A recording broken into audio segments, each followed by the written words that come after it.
ছাত্ররা বলছে যে ভাই আমাদের এই ঘোষণাপত্র প্রকাশ নিয়ে দেশি বিদেশি ষড়যন্ত্র হয়ে গেছে, আমাদেরকে চাপ প্রয়োগ করা হয়েছে। আর সরকারের হুট করে মানে আমাদের প্রধান উপদেষ্টা যিনি প্রেস সচিব আছেন তার যে অবস্থান গতকালকে, তিনি তো আর ব্যক্তিগত অবস্থান না, তিনি হচ্ছেন নির্দেশনা পালন করেন। তো তিনি যখন বললেন যে জুলাই বিপ্লবের যে ঘোষণাপত্রটি এটা সরকার প্রকাশ করবে, তখনই ওই যে কমেন্ট সেকশনে হয়তো আওয়ামী লীগপন্থী হতে পারে বা সাধারণ মানুষও হতে পারে, বলছে যে এটা আমরা আগেই জানতাম। আবার কেউ কেউ বলছেন যে না ভাই, এখানে সরকার ভয় পাচ্ছে বৈষম্য বিরোধী ছাত্রদের। কেন ভয় পাচ্ছে এটার পিছনে বেশ কিছু কমেন্ট আমরা দেখছি, নানানজন নানান মন্তব্য দিয়েছেন। তো মোটা দাগে আমরা এখানে যতটুকু বুঝতে পারছি যে বৈষম্য বিরোধী ছাত্র আন্দোলনের এই যে জুলাই বিপ্লব ঘোষণাপত্র, এটা নিয়ে রাজনৈতিক দলগুলোর একটা বড় অংশ বা বড় শক্তি কিন্তু বিপরীতমুখী অবস্থানে আছে।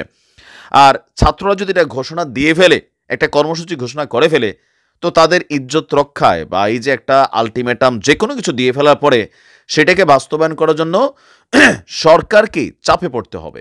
কারণ এই সরকারের যারা নিয়োগদাতা তারা কিন্তু এই বৈষম্য বিরোধী ছাত্র আন্দোলনের প্ল্যাটফর্মের এই ছাত্ররাই। তো স্বাভাবিকভাবে এখানে যারা উপদেষ্টা আছেন, প্রধান উপদেষ্টা আছেন, বিভিন্ন জায়গায় এই 5ই আগস্টের পরে যারা বড় বড় পদগুলাইতে বসছেন, তারা কিন্তু প্রেশারের মুখে পড়বেন। সো সামহাও এই পরিস্থিতিটাকে কন্ট্রোল করার জন্যই জুলাই বিপ্লব ঘোষণাপত্রটা সরকার নিজে প্রকাশ করবে, এমনটাই আসলে ভাবা হচ্ছে বা কেউ কেউ মনে করছেন।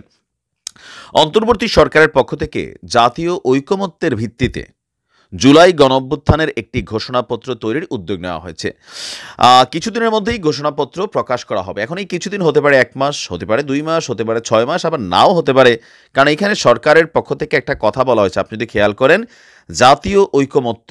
তো জাতীয় ঐকমত্য যদি করতে হয়, এখানে প্রধান স্টেক হোল্ডার বিএনপির অবস্থান সবচেয়ে বেশি গুরুত্বপূর্ণ ভূমিকা পালন করবে। কারণ রাষ্ট্রপতির অপসারণ, সংবিধানের কবর রচনা, এগুলো আগেও আলটিমেটাম আসছে, রাষ্ট্রপতির বাসভবনও ঘেরাও করছে, দিন শেষে কোনো কিছুই কিন্তু আর আদায় করতে পারেনি এই বৈষম্য বিরোধী আন্দোলনের যারা সমন্বয়করা আছেন।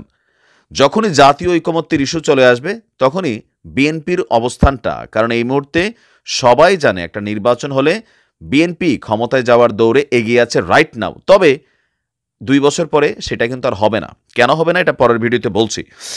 তো আপনার প্রধান উপদেষ্টার কার্যালয় যমুনার সামনে আমাদের প্রেস সচিব যিনি আছেন শফিকুল ইসলাম বলছেন যে জুলাই অভ্যুত্থানের মধ্য দিয়ে যেই রাষ্ট্র ব্যবস্থা গড়ে উঠেছে, জনগণের ঐক্য গড়ে উঠেছে, ফেসিবাদের চেতনা এবং রাষ্ট্র সংস্কারের যে আকাঙ্ক্ষা, সেটাকে সুসংহত রাখার জন্য এই ঘোষণাপত্রটি সরকার পাঠ করবে। আর সরকারের এমন বক্তব্যকে স্বাগত জানিয়েছে জুলাই বিপ্লবের যেই যে ছাত্ররা আছেন। শফিকুল ইসলাম বলছেন যে গণঅভ্যুত্থানে নেতৃত্ব দেওয়া বৈষম্য বিরোধী ছাত্র আন্দোলন সহ অংশগ্রহণকারী সব শিক্ষার্থী, রাজনৈতিক দল এবং অন্যান্য যে পক্ষ আছে তাদের মতামতের ভিত্তিতে ঘোষণাপত্রটি প্রস্তুত করা হবে। এতে জুলাই গণঅভ্যুত্থানের পরিপ্রেক্ষিতে ঐক্যের ভিত্তি এবং জনগণের অভিপ্রায় ব্যক্ত করা হবে। বলছেন যে আমরা আশা করছি সবার অংশগ্রহণের মাধ্যমে কিছুদিনের মধ্যেই সর্বসম্মতিক্রমে এই ঘোষণাপত্র প্রস্তুত করা হবে এবং জাতির সামনে উপস্থাপন করা হবে। সরকারের এই জায়গা থেকে একদম ক্লিয়ার যে সরকারের এই অবস্থানটার পিছনে মেইন কারণ হচ্ছে বিএনপি। কারণ বিএনপির রুহুল কবির রিজভী সাহেব থেকে শুরু করে দলটির বড় বড় যারা মির্জা আব্বাস সাহেব আছেন, আরও যারা যে কেন্দ্রীয় নেতারা আছেন, তারা প্রকাশ্যে বলছেন যে সংবিধানের কবর দেওয়ার কথা যখনই বলা হয় তখন সেটা কোনোভাবেই মেনে নেওয়া হবে না।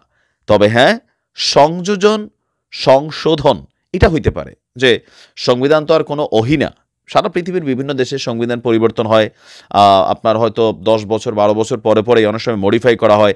তবে আমাদের দেশের সংবিধান পরিবর্তন সবসময় আমাদের যে ক্ষমতাসীন রাজনৈতিক দলগুলো থাকেন তারা তাদের নিজস্ব প্রয়োজনে ওইখানে হাত দেন, যেন পরবর্তী রাজনৈতিক দলগুলো এসে বাটে পড়ে। কিন্তু পরবর্তী সময় এই জিনিসটাই আবার তাদের নিজেদের জন্য কিন্তু ঝামেলার কারণ হয়ে যায়।